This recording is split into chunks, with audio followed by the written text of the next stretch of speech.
Aw, hell nah. Max with the blicky.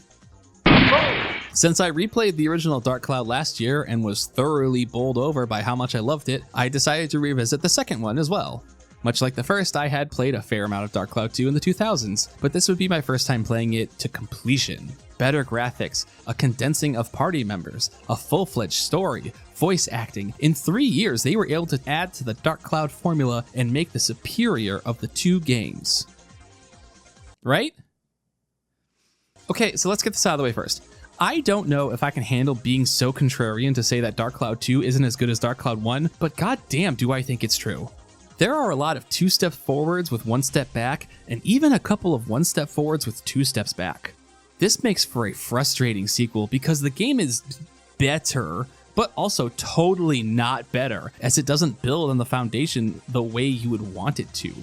Let's start with the big one. The game is slower. Not just slower in like a pacing sense, although you bet your ass it is, but like technically slower.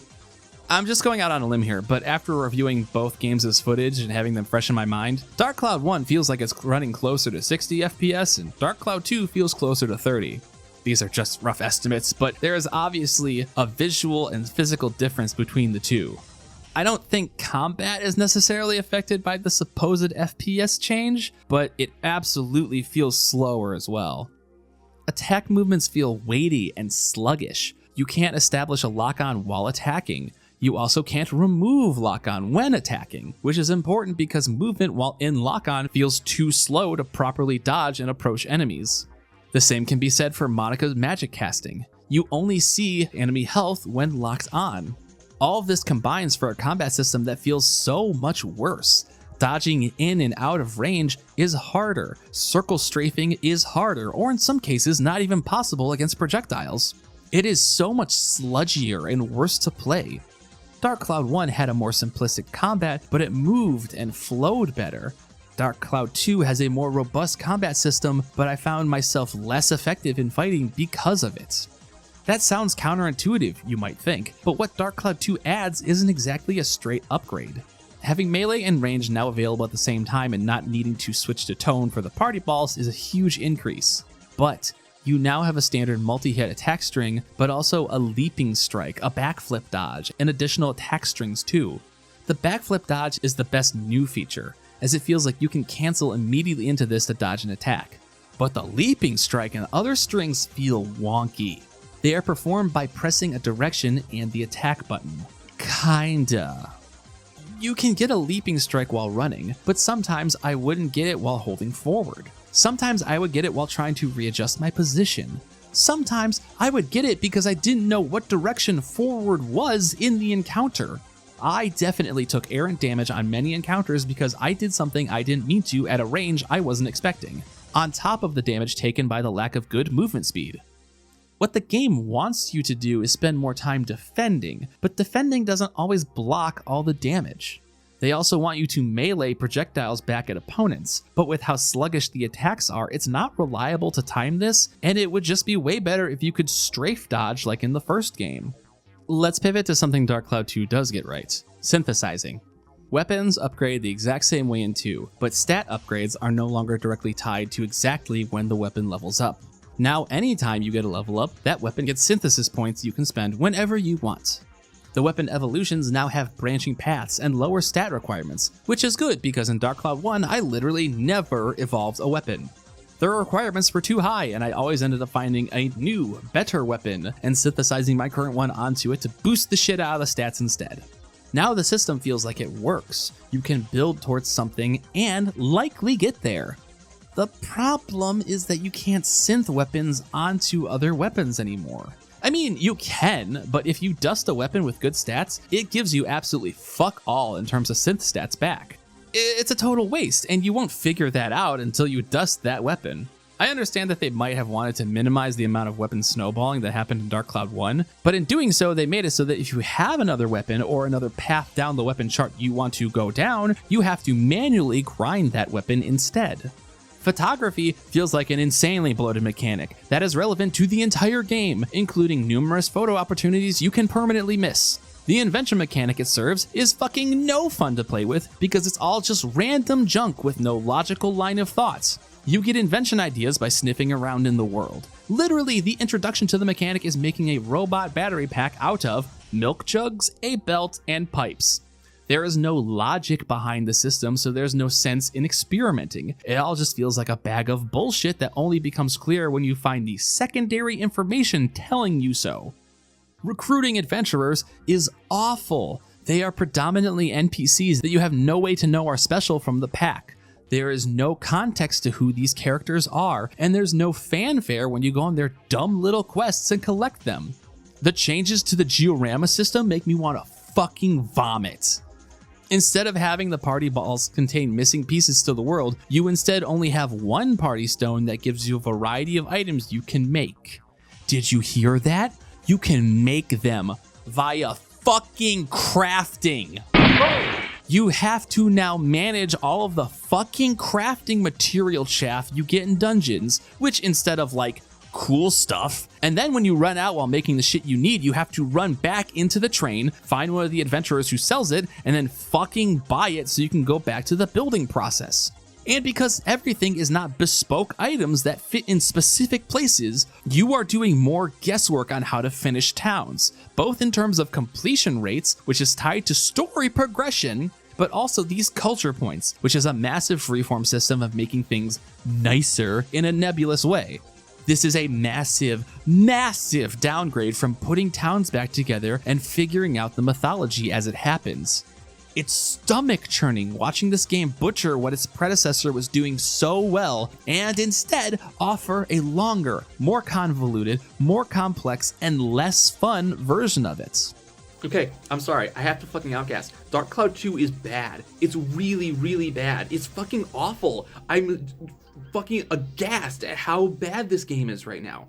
So, if you've played Dark Cloud 1, you go into dungeons and you collect pieces and you rebuild the town. All the town pieces are self-contained to that dungeon. It makes it perfectly fine and you have a little fun sim time doing so. In Dark Cloud 2, everything is way more convoluted and more complex. You have to get plans and then build the town around those plans and around the objectives instead of having bespoke little houses of people you build back into the world. And it's not self-contained to the dungeon. So in the first real dungeon, you have to build back certain parts of the town to advance the plot, to actually advance the plot and get other things. It's not that it's like there's 100% completion of each town, but it's not a certain percentage that you hit to advance the next piece of the plot. It's actually the mini objectives that make up that percentage point that advances the plot itself. And that is a huge fucking problem because the things that it tells you to do for those mini objectives are fucking inscrutable. There is one of the mini objectives that involves you having to house a person named Adele in that town. You have to make the house for them and then they move in. That part's not a problem. The problem is, who the fuck is Adele? There's no point in the game that tells you who Adele is. Adele is an NPC in the servant quarters above the kitchen in Max's fucking mansion on the far side of Palm Brinks, and none of that information is fucking explained in the slightest in the game. There's nothing to tell you who this NPC is. They just look like a maid. There's no fanfare to the character. You have to do their silly little side quests to get them to come on your journey, and then you can select them as a person that goes into the building. But at no point do you know that person is there. You have to fucking fumble. I mean, if you're not using a guide, you have to fucking fumble around Palm Brinks, the starting town, which has many houses and many locations, to find the one person in the fucking quarters on top of a mansion who is plot critical, because when you put her in the town and you flip to the future, she's a seamstress and she makes the town have a tailoring outfit area where you buy the metal, which allows Monica, the character, the secondary protagonist of the game, the ability to transform. There's no ceremony about that. It's a fucking requirement to find this one character so that Monica unlocks the story required, plot required, gameplay required ability to transform into monsters. This game is fucking horrendous. Dark Cloud 2 is one of the worst games I've played.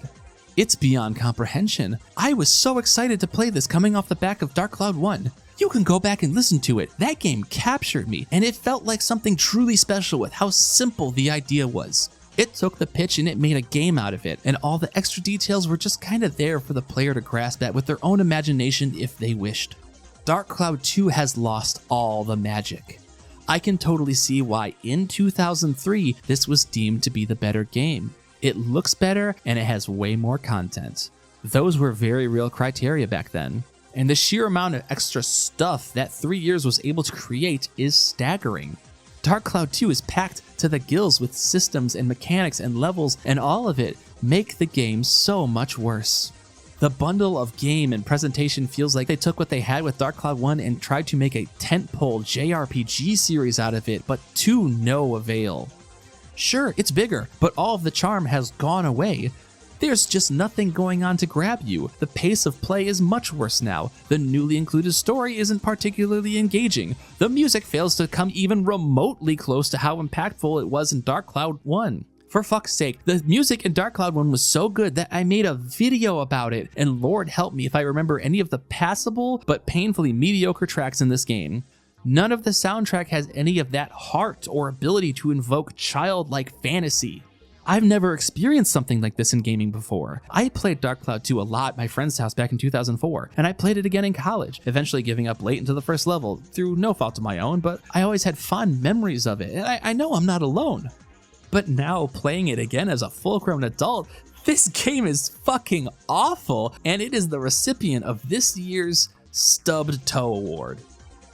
It's so bad that I didn't even finish it. I know at some point you unlock the ability to play golf in dungeon levels. Another fucking system, Jesus Christ! And I at least wanted to make it that far. But one day, while trudging through the second dungeon and its boring dual lane double backing structure with its offensively mediocre music and unfun combat, I tapped out. I was already 10 plus hours deep. I gave the game more than a fair enough shake, and as much as I love playing through interesting failures that I don't necessarily enjoy, I had to quit. I only got so much time on this rock, and I have a million better things I could be doing with my time, which is why I booted up Dynasty Warriors 3.